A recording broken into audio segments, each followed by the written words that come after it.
Hello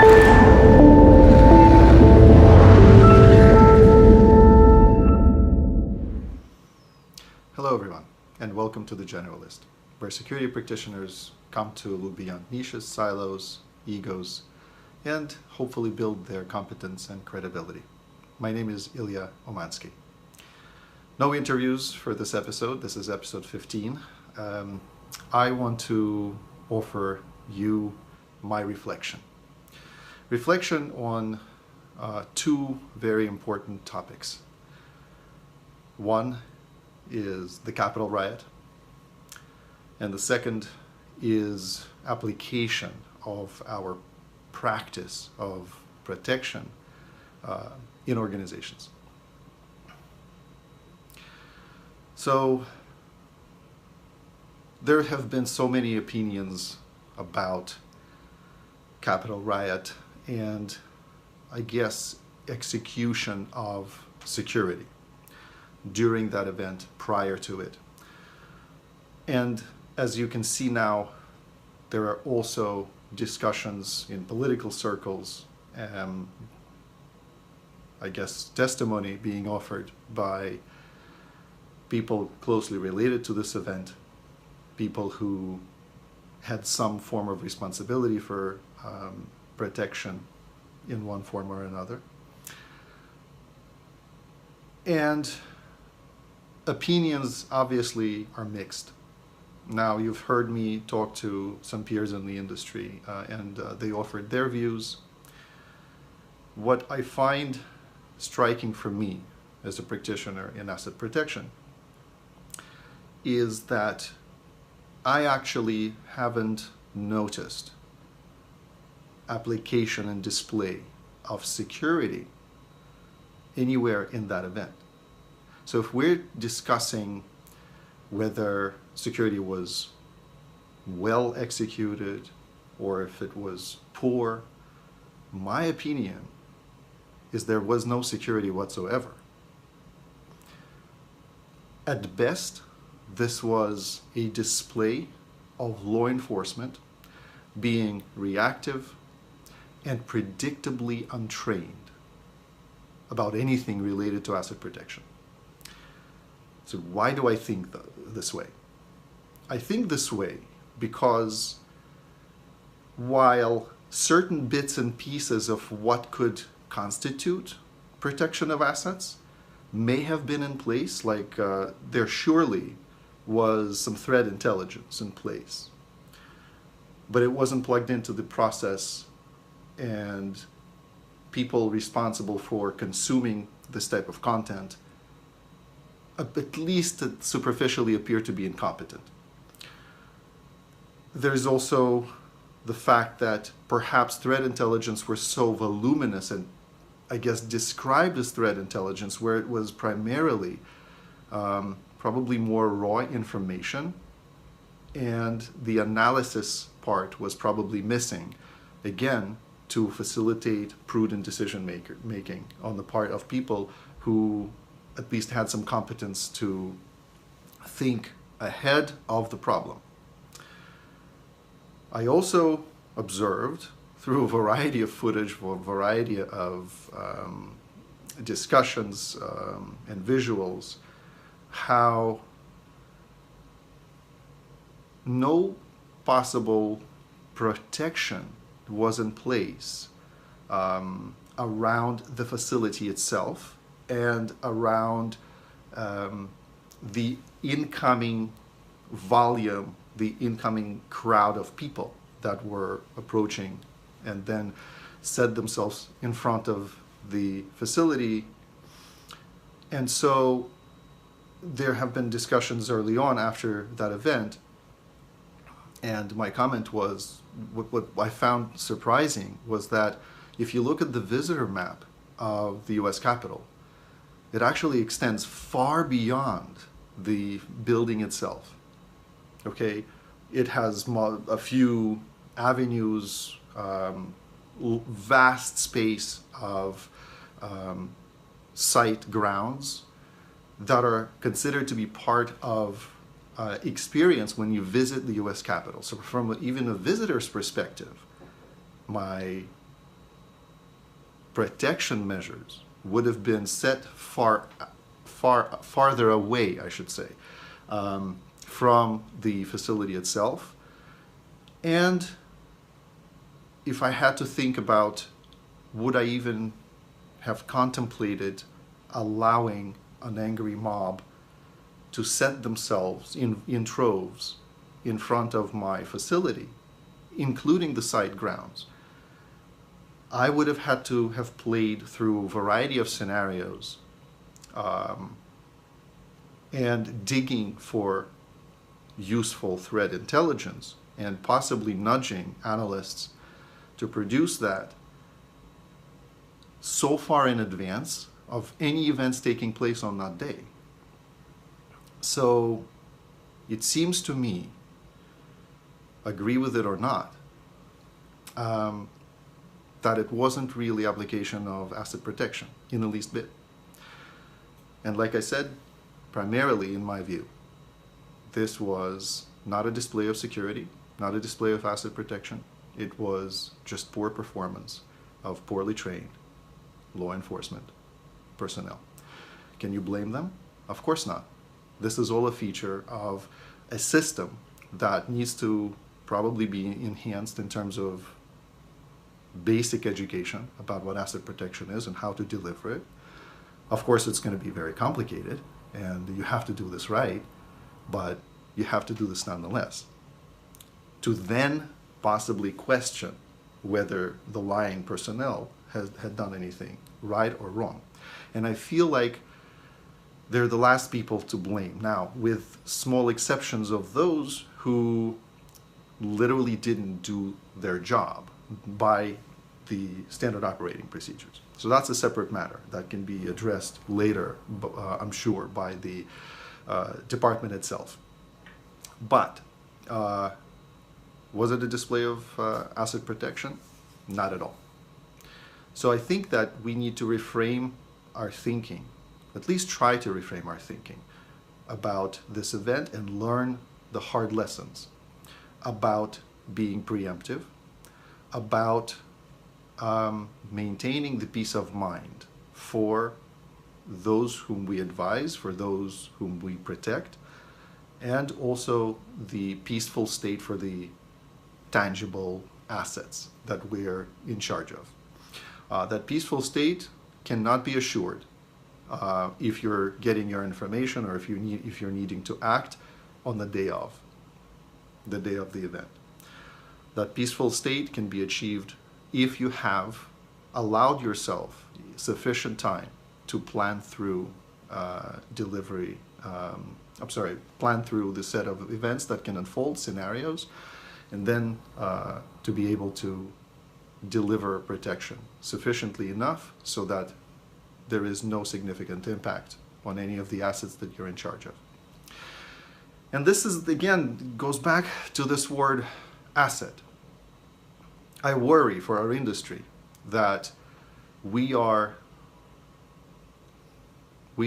engaged in sophisticated discussions about technologies, threat intelligence, attributes of executive protection. I hear a lot about that, or core competencies in executive protection and other disciplines within our large industry. And that goes also to cybersecurity. And we discuss shortages of talent. We discuss insufficient levels of education.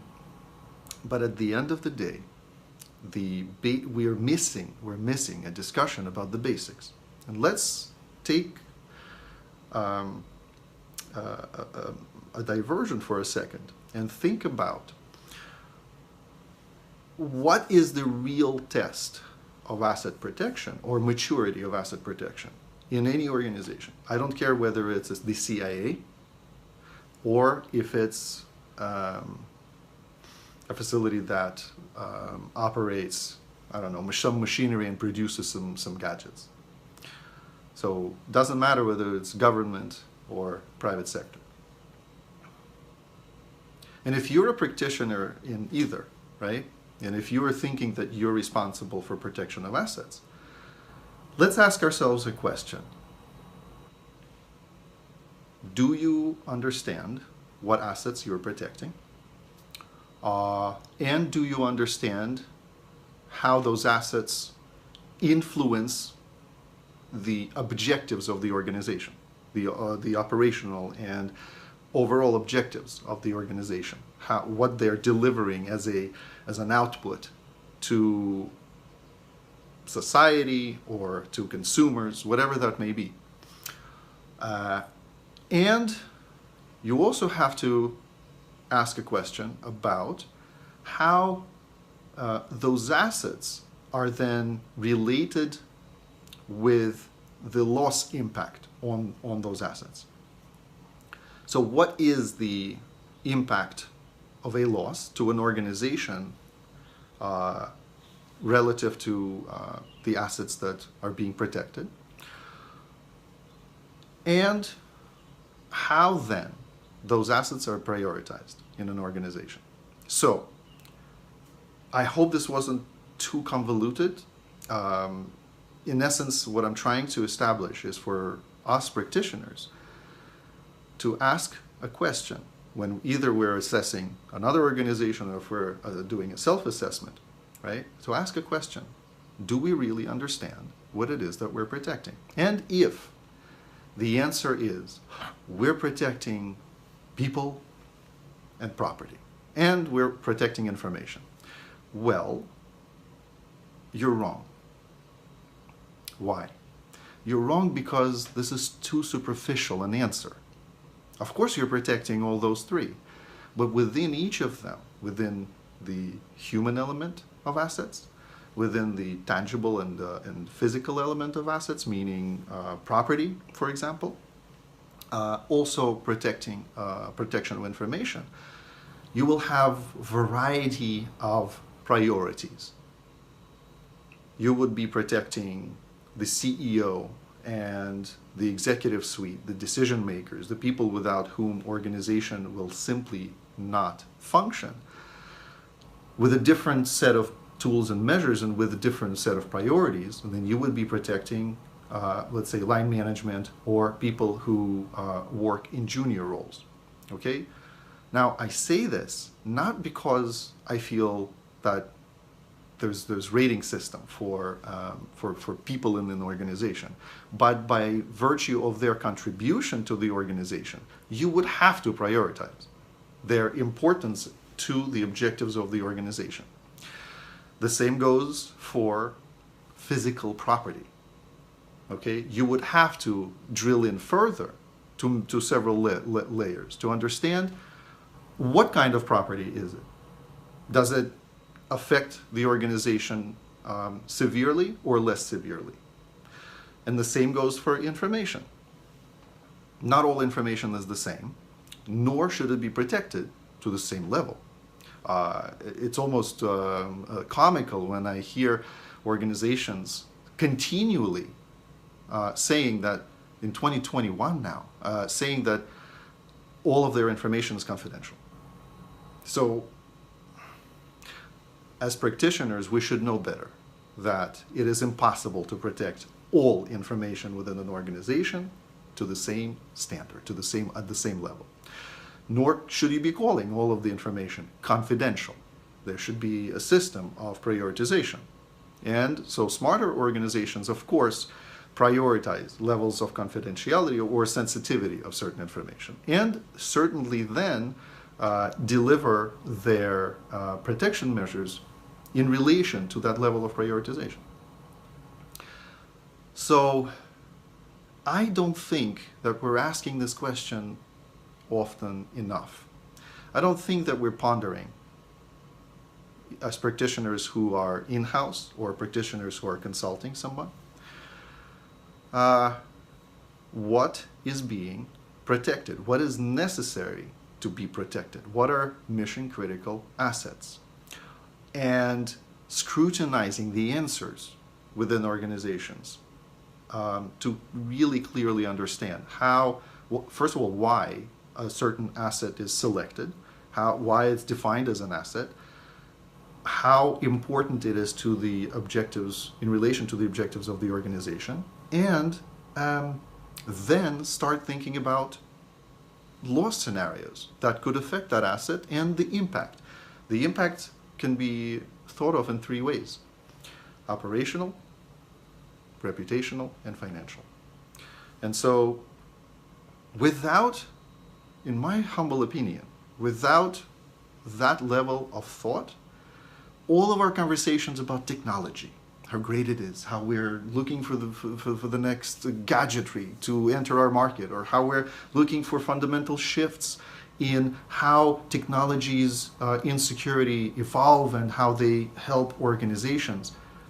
If we cannot answer a question, what is it that we're protecting, that affects negatively every other selection and choice that is more sophisticated about protection that we will be making.